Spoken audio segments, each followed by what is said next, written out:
They always said if you saw a missed call from Diddy Vale, you were already doomed. Ethan Ward didn't believe in curses, but when his phone buzzed that night, the name burned into his screen like an open wound. Diddy Vale. Who or what was Diddy Vale? And why did the name feel like a bad memory he couldn't quite place? Ethan had been chasing stories his whole life, but this one felt different. It wasn't just curiosity driving him, it was fear.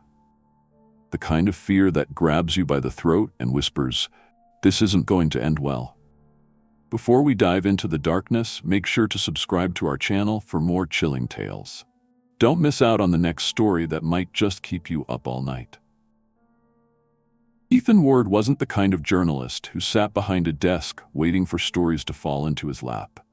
He was the kind who chased them down even when they didn't want to be found. 32 years old, with a perpetually rumpled shirt and a face that looked like it hadn't seen a razor in weeks, Ethan was a man defined by his work. His small apartment was cluttered with notebooks, half-empty coffee mugs, and stacks of newspapers he couldn't bring himself to throw away. He lived alone, but not because he wanted to.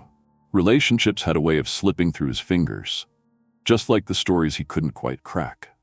But Ethan had something most people didn't: a knack for finding the truth, even when it was buried 6 feet deep. He had built his reputation on digging into local legends, exposing frauds, and unraveling mysteries no one else cared about. Ghost hunters, psychics, cursed objects, he'd seen it all and written about most of it.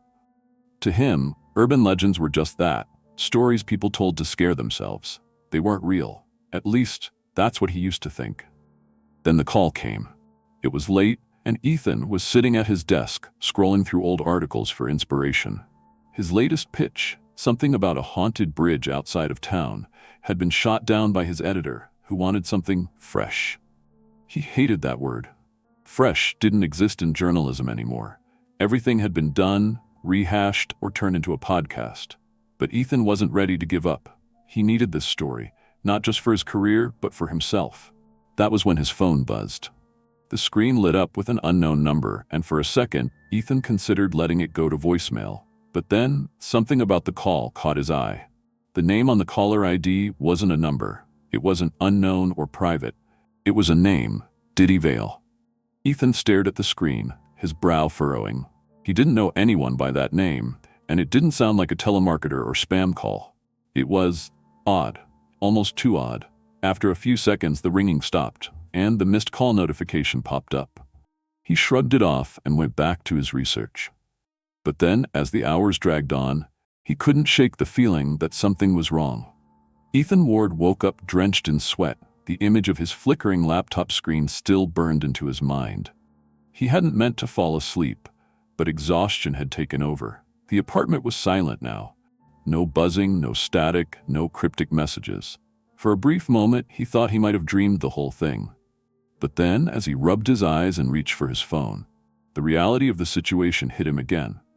The drawer where he'd stashed it was open. He didn't remember opening it. The phone was lying on his desk, screen facing up. Ethan stared at it, his chest tightening. He didn't touch it, not at first, but then curiosity got the better of him. He leaned forward, squinting at the screen. There was another missed call. This time, no number, no name, just the word. Again. He didn't answer it. He didn't even unlock the phone. Instead, he grabbed his laptop, which was still on the floor where he had dropped it, and started searching for answers. But the internet was sparse when it came to Diddy Vale. The same fragmented posts, the same vague warnings about breaking your phone, but no explanation of why or how this curse existed. It was maddening. Ethan was a journalist. He thrived on clarity, on finding the pieces of a puzzle and putting them together. But this puzzle had no edges, no shape, no sense of logic. Every search led him back to that same article by Clara Hendricks, the one he couldn't fully access. Frustrated, he decided to dig deeper. He remembered that the Sentinel had an archive room filled with old paper copies of their issues. Clara's article might still exist in physical form, buried in some dusty corner of the building. It was a long shot, but Ethan wasn't the kind of man to let a lead slip away.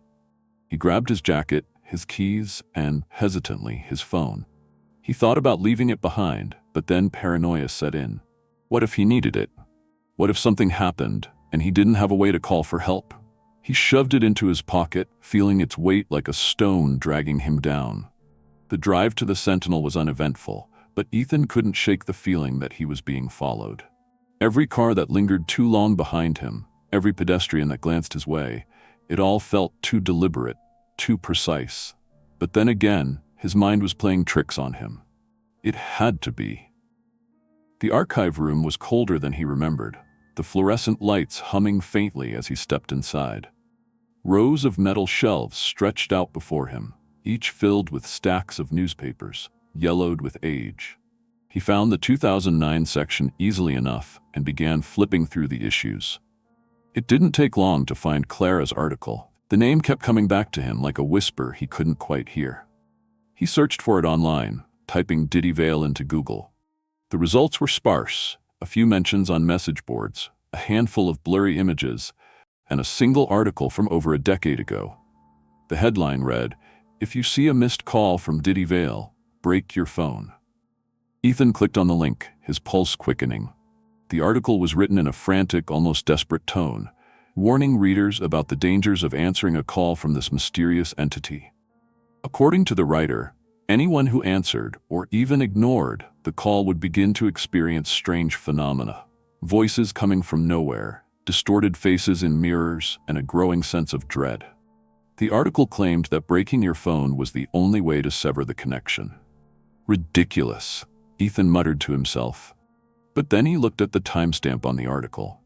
July 14th, 2009. And the author's name, Clara Hendricks. Ethan froze. Clara Hendricks had been his colleague at the Sentinel years ago. She had disappeared without a trace one summer, leaving behind nothing but a cryptic voicemail on her editor's phone. No one had heard from her since. He felt a chill run down his spine. The coincidence was too much. But Ethan wasn't the type to scare easily. He closed the article and poured himself another cup of coffee, convincing himself it was just a prank, a weird glitch in the system. Then his phone buzzed again. This time there was no name, just the number, 00000000000. Ethan picked up the phone, his hands trembling. He told himself it was just a coincidence, that it couldn't be related. But when he pressed the voicemail icon, his blood ran cold. The message was short but haunting. A distorted voice crackled through the speaker, almost robotic but with a human edge. "Ethan Ward, you shouldn't have ignored me." He dropped the phone, his heart pounding. How did it know his name? He tried to rationalize it, caller ID spoofing, some elaborate prank. But then the lights in his apartment flickered, and the temperature seemed to drop. He could hear a faint buzzing like static coming from somewhere nearby. Ethan turned off his phone, shoving it into a drawer. But the buzzing didn't stop. It grew louder, more insistent. He realized it wasn't coming from the phone. It was coming from the walls. He backed away, his breath quickening. The sound seemed to be everywhere at once, surrounding him, suffocating him. He grabbed his laptop and searched for Clara's article again, desperate for answers. The page wouldn't load. Instead, the screen filled with static, and a single sentence appeared in blood-red text. "You saw the name. Now you'll see the truth." Ethan slammed the laptop shut, his hands shaking. He didn't believe in curses. He didn't believe in ghosts. But then he had never seen anything like this before, and as the night wore on, he couldn't shake the feeling that something or someone was watching him. The headline was the same. "If you see a missed call from Diddy Vale, break your phone." But the print version contained more detail than the online archive. Clara had written about a man named Diddy Vale, an eccentric inventor from the early 20th century who had claimed to build a device that could bridge the gap between life and death. According to Clara, Diddy Vale had disappeared under mysterious circumstances shortly after completing his invention. Some said he had died. Others believed he had succeeded in crossing into the afterlife and had never returned. The article went on to describe a string of bizarre incidents tied to the name. Phone calls from Diddy Vale had been reported as early as the 1980s, back when landlines were the norm. People who received the calls described hearing distorted voices, screams, and sometimes even their own names being spoken. Those who answered often vanished within days, leaving behind no trace. Clara had included one chilling detail that sent a shiver down Ethan's spine. The curse wasn't tied to the phone itself. Breaking the phone might stop the calls temporarily, but the number would always find a way to reach its target, whether through another device, a landline, or even a payphone. Ethan leaned back in his chair, rubbing his temples. He had thought he was dealing with some kind of elaborate hoax, but this felt different. This felt real. But then, if it was real, why hadn't anyone stopped it? Why hadn't anyone destroyed whatever was linking Diddy Vale to the living world? The thought lingered in his mind as he left the archives, the article clutched tightly in his hand. When Ethan returned to his apartment, the air felt heavier, almost oppressive. He turned on the lights, half expecting something or someone to be waiting for him. But the apartment was empty. He locked the door behind him, set Clara's article on the table, and sat down to read it again. It was when his phone buzzed. This time, he didn't pick it up. He didn't even look at the screen. But then it buzzed again. And again. The vibrations rattled against the table, each one louder than the last. Finally, unable to take it anymore, he grabbed the phone and opened it. There was a single text message waiting for him. It read, "Why are you running?" Ethan's heart pounded in his chest. He wanted to throw the phone against the wall, to smash it into pieces, but he knew it wouldn't matter. The curse wasn't in the phone, it was in him. He tried to think, to breathe, to make sense of what was happening. Clara's article had mentioned survivors, people who had managed to evade the curse long enough to share their stories.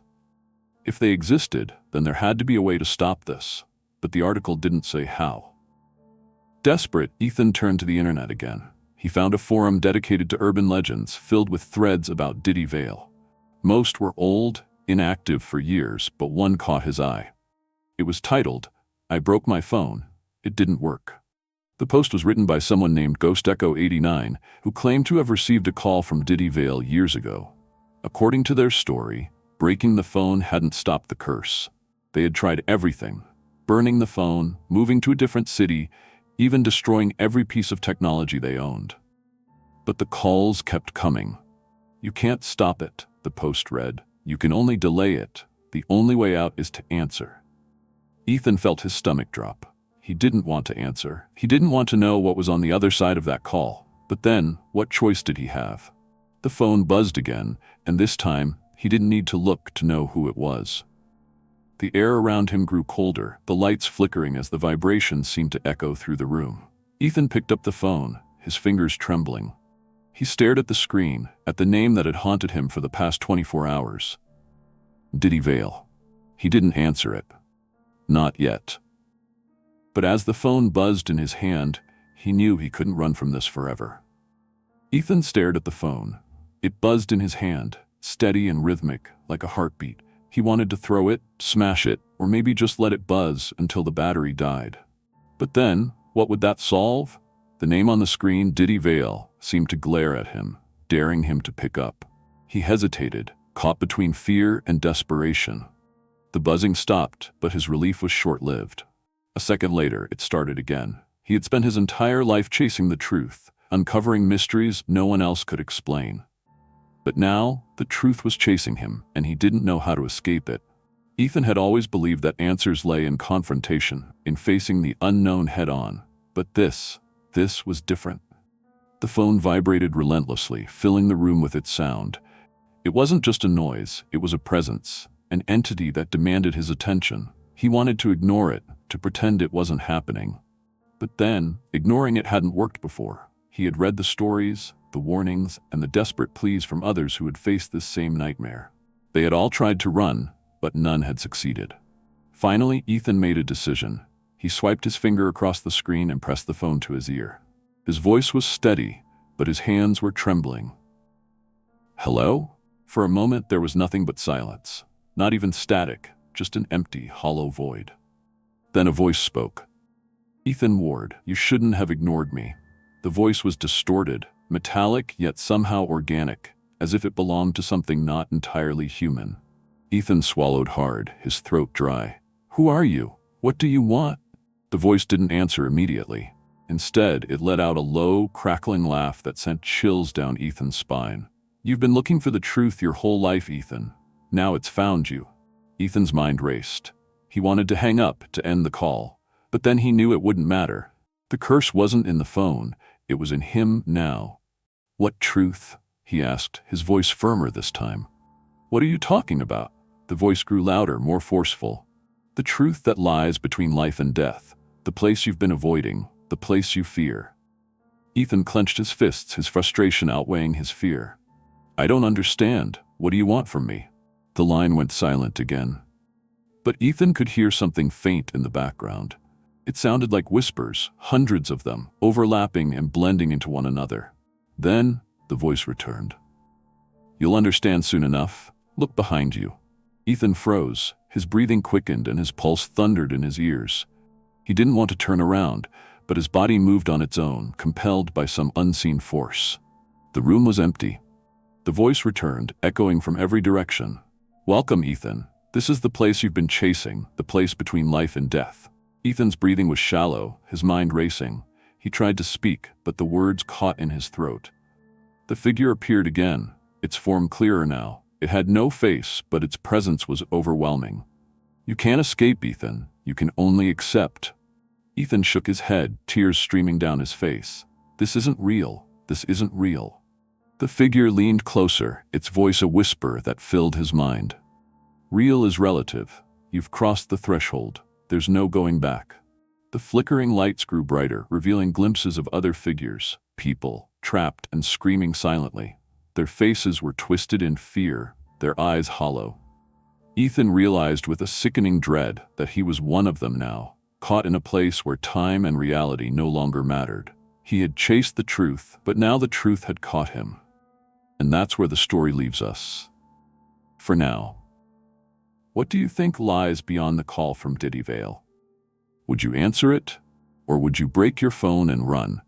Let us know your thoughts in the comments below. If you enjoyed this story and want to hear more chilling tales like this, don't forget to hit the like button and subscribe to our channel. Turn on the notification bell so you don't miss the next chapter in our collection of horror and suspense. Your support helps us keep these stories coming, so share this video with someone who loves a good scare. And remember, the next time your phone buzzes unexpectedly, you might want to think twice before picking it up.